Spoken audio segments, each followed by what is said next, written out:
Man, y'all, it's hot up in this truck. But I love this time of year. It is springtime in East Texas. And I just love it. Everything's starting to bloom. I'm not freezing to death because I am just inherently cold, always. If you ever wonder why I'm always looking around, it's because I'm usually like pulling out of a parking lot or driving. So anyway, time for a little story. My story is going to deviate a little from the usual nonsense to some unusual nonsense about my son.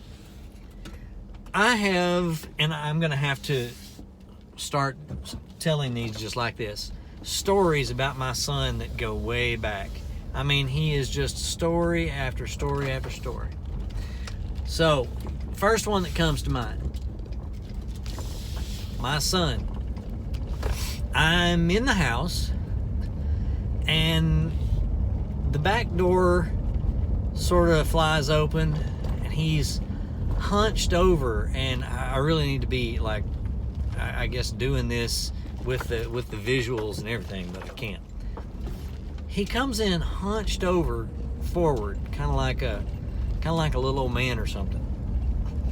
Now, at the time, I think he was 8. Little blonde head, active little boy, bright eyes, big smile always. And he says, "Dad, I think I hurt myself." It's funny. It's a trend with him.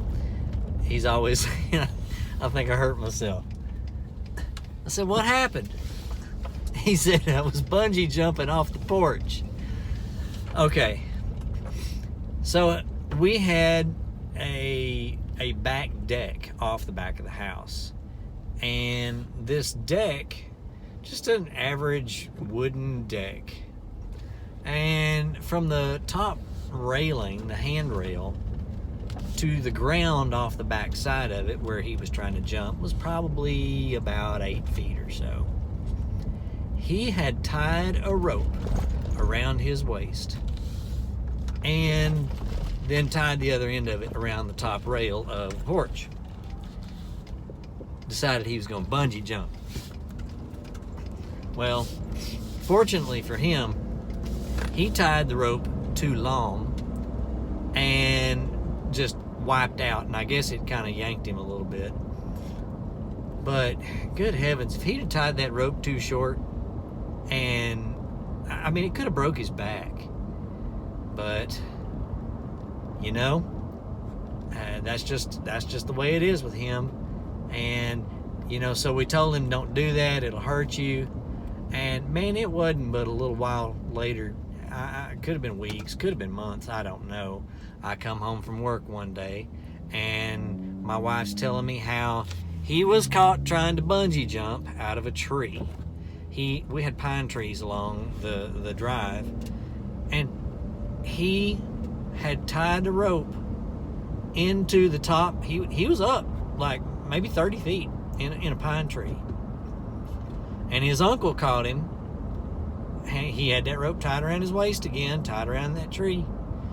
And he swears up and down to this day that he was not trying to bungee jump, that he was just tying that on for safety. And you know what? If that's what he was doing, then good thinking. I'm glad he did. I'm just glad he didn't fall. But anyway, that is one story about my son. And there'll be more to come. There's always more.